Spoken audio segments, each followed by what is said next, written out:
Kecelakaan kembali terjadi di Bandar Lampung. Kali ini dua truk saling bersenggolan di Jalan Irsutami, Kecamatan Sukabumi, Bandar Lampung, Rabu, tanggal 16 Juni tahun 2021 petang.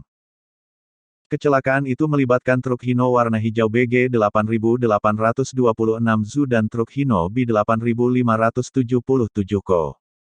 Dari informasi yang dihimpun Tribun Lampung, kecelakaan yang terjadi sekira pukul 18 waktu Indonesia Barat ini bermula saat truk B 8577 KO yang dikemudikan M. Rojali melaju dari arah Tanjung Bintang menuju Panjang. Setiba di TKP, tepatnya depan PT Melindo, datang truk BG 8826 ZU dari arah berlawanan yang dikemudikan oleh Fredianto. Entah apa penyebabnya, kedua truk saling bersenggolan. Namun, truk yang dikemudikan Fredianto hilang kendali. Ia banting setir ke sisi kiri jalan dan menabrak sebuah rumah warga. Tidak hanya itu, truk juga menghantam dua unit motor yang terparkir di depan rumah tersebut. KBO Satlantas Polresta Bandar Lampung Ibda Gunawan mengatakan, tak ada korban jiwa dalam kecelakaan tersebut.